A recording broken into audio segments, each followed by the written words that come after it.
Hey, good morning, everybody. This is Nathaniel Akinrinde, NatPrimeFX. And today we are looking at um, GBP USD.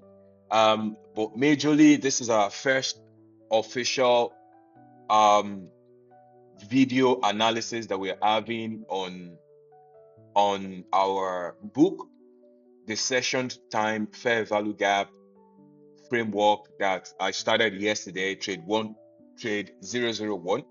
Today we are having the second trade, and according to the name of the book, it is called a session-timed fair value gap framework.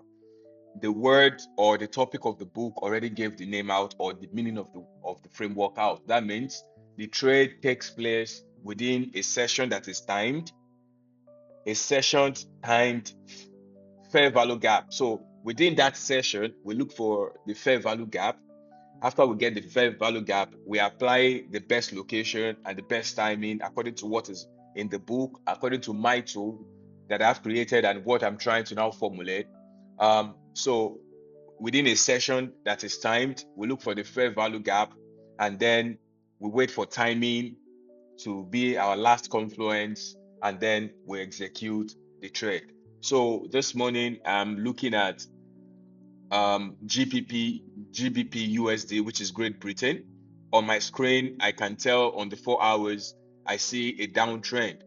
I can see the moving average, the 200 moving average, slowly moving downtrend. I can see the 50 moving average also slowly moving downtrend.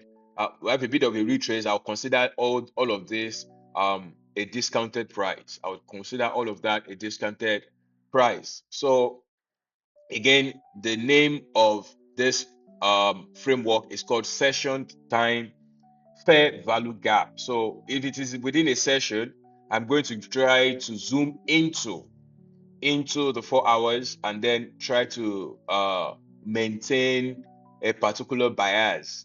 Again, on the 4 hours, the 200 moving average is tilting downwards. That means the sellers are inactive. It is a sell market. If the 200 moving average, which is literally the average of 200 candles on the 4 hour chart, is telling you the market is downtrend, then anything that is going up for me is a sell market, is a discounted price, just going for a better price. So inside this 4 hours, I will go to the 1 hour. Probably, if you have more time, you can also check the 1 hour to just see what the 1 hour is doing.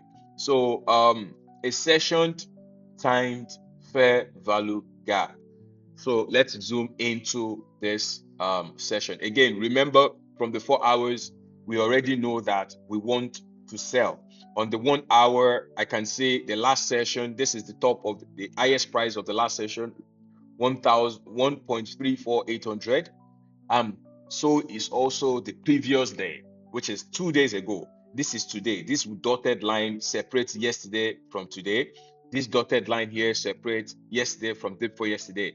So this was day before yesterday's highest line, which we broke into like 3 days ago.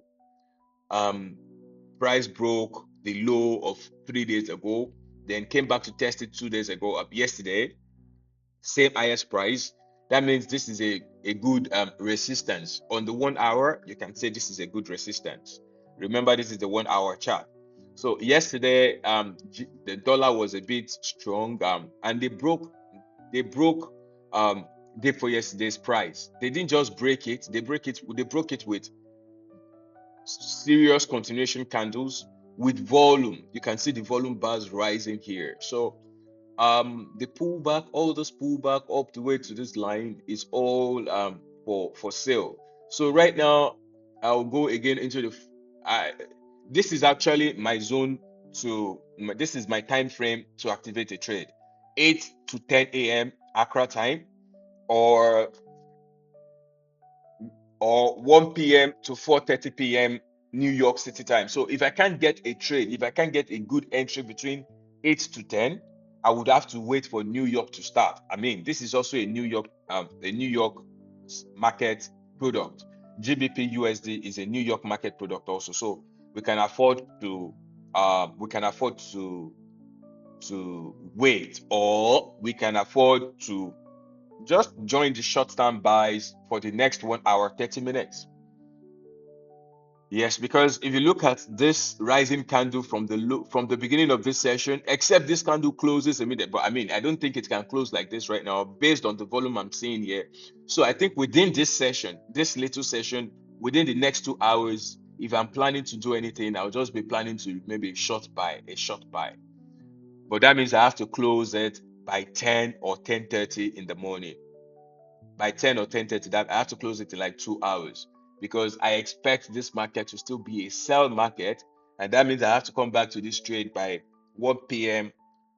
Accra time. Let's check the 15 minutes and see what we have on the 15 minutes. Okay, you can see that the trade already resumed somehow, but I can't trust all of this right now because I mean, it's a good time to enter the trade, but I didn't come online early. I wanted to make a recording before I activate a trade, but now I think the trade left without me, and that is okay because there's always an opportunity in the market. Again, like I said, this is a sell market. It might be an early trade. It might just be an early trade. It might spike down. It might go back up. I think the best time to trade this pair today would be 1 p.m. Accra time. So I will stop this recording now on this analysis. We are looking for sell market on GBP USD, but I would allow the London session to tell us more about what they want or they intend to do. By 10 a.m., I'll do another analysis probably to check on the next 1 hour, 30 minutes price action, then prepare for 1 p.m. New York time, which is when New York market opens. Thank you. See you guys in about 4 hours. Talk to you guys in